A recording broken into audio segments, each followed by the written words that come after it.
Šis tekstas yra apie vieną praktiką, kuri vyko dailės akademijoje.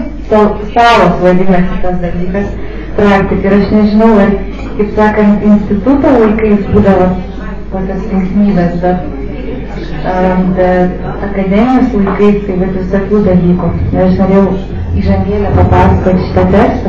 Kažkaip yra papasakoti kai ką, ko aš neužrašiau, o paskui paskaitysiu, ką aš užrašiau. Tai žodžiu, čia svarbi dalis tą pasakojimo apsakymas, tai kad aš papasakoju, nes nebūtina užrašyti.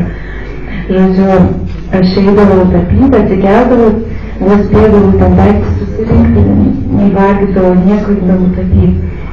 Ir žodžiu, ir aš visą dieną tapiau ir visai žinodavau, kur Ieva, Ieva laukuose tapo, nieks manęs ten beveik nematė. Ir žodžiu, ir vieną dieną aš grįžtu ir sako, žinai, tavęs labai ieškojo Stanislavas. Aš sakau, prie ko čia tas Stanislavas? Kodėl jis manęs ieškojo, mes nebendraujame. Bet jis tavęs labai ieškojo, tu nueik prie ežerą, nes jis dabar ten yra ir jam labai reikia su tavim pašnekėti. Ir aš nueinu ir, žodžiu, ir jisai guli ten ir staugia ir galvą kiša į ežerą ir degtinės butelis šalia staugia ir jam šakės, balserkliai. Ir jis sako, Ieva, gal tu gali pianinu pagroti. Ir mes mainam ir župripuoti pianinu, sako, tu labai gražiai groji, aš šiaip nemoku groti, bet jis tai pasakė, šitą ir mokėjau vieną melodiją tam tokį. Ir mes mainam į salę ir ten tokia salė, ten yra scena ir aš užlipu ant scenos ir pradedu groti pianinu, tokią labai lyrišką melodiją. O jis užlipa ant scenos, visiškai girtas ir visiškai nuogas, nusirengia nuogas ir pradeda įsivaizduoja, kad ten mane kažkokia sėja ir pradeda staukti, kad ten menas beprasmiška, kad čia nieks nesupranta. Ir jisai groja, o aš groju, o jisai staugia. Ir paskui tą naktį į dvarą įsiveržė tokie įdomus labai vaikinai, tokie grupė, tai būna tokie, kur mėgsta išgerti, sako, tai mes seniau gyvenom. Negyvenom, bet mokėmės. Sako, čia mūsų mokykla. Mes susirakinam ir jų neįvedam. Ir tą naktį kokie du žmonės ant tiek nesugėrė, kad juos vos neturėjo išvežti ir dar norėjo įsiveržti, tai atvykę ir tokia buvo baisi atmosfera. Tai va, ir aš dar paskaitysiu, ką aš parašiau. Kai mus atvežė, salos vadinasi, kai mus atvežė, buvo jau prietema. Stipriai sukrėsdamas daiktus sunkvežimį sustojo netoli dvaro įėjimo. Visą kelią miegoję tapytojai pamažu būdamas iš miego ir žvilgsnį per sunkiai apsiprasdami krito ant kolonų. Lykavo varnos, oras buvo sustingęs ir nekrutėjo nei žolės stiebelis. Išlipęs iš sunkvežimio vairuotojas staigiai atidarė visas duris ir puolė iškrautinėti daiktus, o jaunieji menininkai lėtai įsirangė ir ėmė vaikštinėti po parką. Patalpa, kurioje turėjom gyventi, buvo didelė salė su kokių 20 lovų, o nuo lubų karojo dar taip pat sovietinių liustrų, iš kurių reikia gal tik kokias 7. Gyvenamąją patalpą su sale, kurioje skabėjo pagrindinė liustra, jungė ilgas siauras koridorius, kuriuo eidama visada ką nors niuodavau. Po keletų dienų moko neveikimų dėstytojas mums davė užduotį tapyti liustrą. Taip, liustrą. Darbe svarbu buvo išgauti simetriją, sienos ir liustros svarios spalvos santykį. O aš viso to nelabai supratau, nes pagrindinis mano noras buvo išskristi. Viskas tekėjo ramia vaga. Ryte atsibūsdavom ir su etiudininkais išsirikiuodavome aplink liustrą. Tačiau vieną dieną dvare prasidėjo suirutė. Dainuodavau vaikščiodama po dvarą dainelę pagal Gintaro Gutausko eilėraštį. Maža mergaitė neturtais plaukais, užrašė sienoje baltoj, nereikia man nieko, erdvės nei laiko. Iškeliavo kvepiančiais laukais, dainuodama dainelę klaikę. Dainavau vis iš naujo ir iš naujo kokius 20 kartų vaikščiodama pirmyn atgal po liustrą. Atrodė, jog nieko nebuvo, nors lauke už lankų visi gėrė degtinę. Buvo atvažiavę 3 merginos nebylės pas vieną tapytoją nebylį. Nebyliai gėrė su kalbančiais, tarp jų buvo viena žymi Lietuvos popžvaigždė. Visi šoko dainavo, čia viskas iš tikrųjų. Liustra metė labai kažką reiškiantį atspindį man į akis. Nežinau, ką tai reiškia, bet tai buvo paskutinis mano sudainuotas posmas. Norėjau toliau dainuoti savo dainelę. Sudainuočiau ją kokius 30 kartų reičiau miegoti, tačiau prieš tai norėjau išeiti lauką. Tačiau kai tik pradėjau verti didelį durų balsą, prie manęs pribėgo keli tapytojai ir griebė už rankų. Karai, nesupranti, kas vyksta. Už langų įstiklo įsirėmė buvo daugybė mėlynų ir žalių veidų, ir visai mėlynas, tai pūtės, tai susitraukdavo mažytės vizamanus.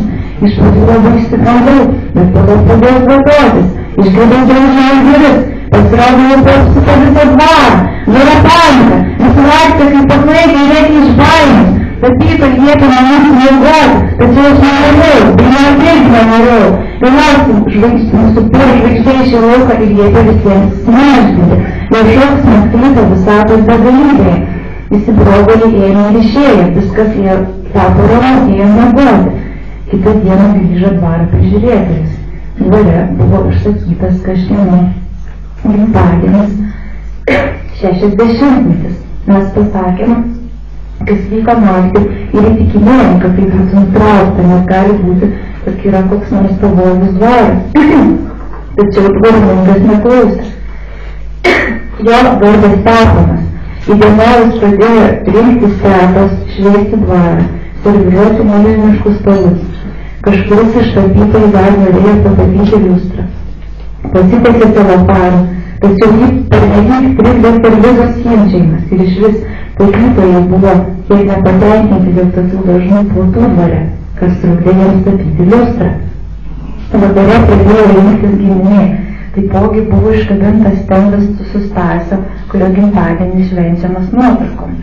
Pagrindiniam hole buvo padaryta nedidelė scena, kur buvo dainuodama: Gimtadienis, na, na, na, gimtadienis, 60-metis, na, na, na.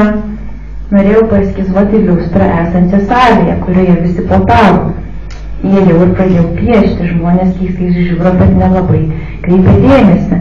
Skimčiojo šakutės, garsų ir balsų ūžesys skriejo aplink liustrą. Staiga prie manęs priėjo plonytis, kresnas mažulėlis dėdukas be dantų ir padavė lėkštutę su torto gabalėliu. Šaukštelis buvo paauksuotas, su sidabriniam žvaigždutėm. Aš padėkojau ir padėjus ant stalo lėkštutę pradėjau piešti torto gabaliuką. Tačiau tada į mane visa giminė atsuko veidus ir visi kartu sušuko: nepiešk, o valgyk jį! Ir vienas susukė lyg niekur nieko užsiėmė savo platos reikalais.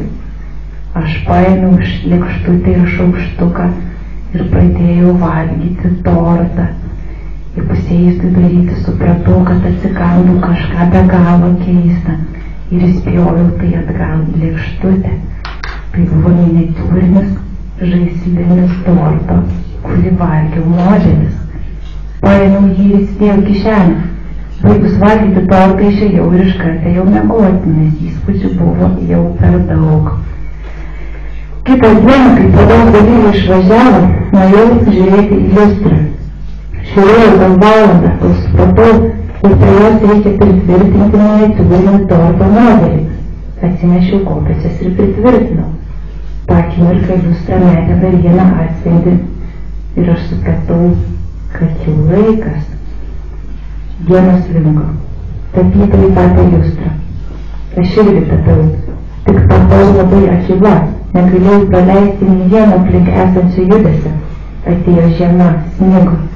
Vieną naktį išsirašiau padaryti tai, ką planavau. Atsikėliau vidurnaktį, pasiėmiau viską, ką reikia, kai jau seniai buvau pasiruošus, atsuktuvus, laužtuvus ir panašiai. Nuėjau ir pradėjau nukabinėti liustras.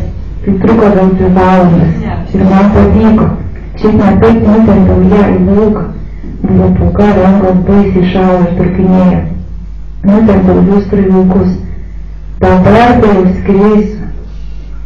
Įsėdau į liustrą, tačiau jį nepajudėjo. Nežinau, ką daryti.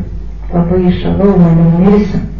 Mane buvo apėmusi neviltis, grįžau į dvarą. Kitą dieną buvo kilo didžiulė panika. Liustrai, Dieve, didžiausia nelaimė, viskas sutriko. Vyko ilgi aiškinimaisi, kol aš buvau įtarta. Keletas tapytojų tapo liustros nebuvimą, tai yra skylę lubose, kurią paliko išimta liustra. Tai sėdėjo uždaryta.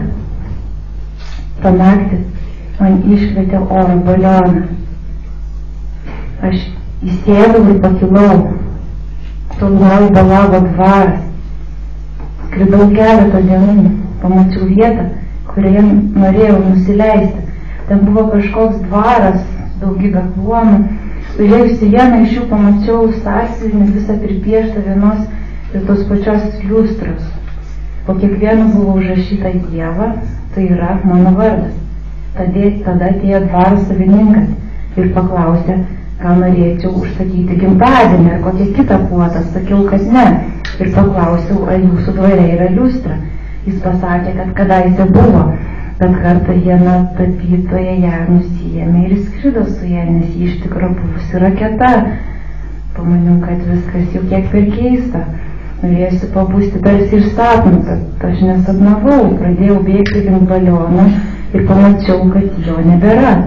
Tik netoliese stovėjo tapytojai, su kuriais gyvenau. Jie sakė eiti paskui. Priėjome dvarą, bandėme įeiti, bet durys buvo užrakintos. O dvare juk mes gyvenom. Daužėme langus ir duris. Dvaro viduje vaikščiojo mėlynų ir žalių veidų padarai. Tapytojai sakė, kad jie atėjo atsiimti liustras. Bandžiau paaiškinti, kad jos nebėra, bet jie netikėjo. Tada atėjo popžvaigždė ir mus išvarė.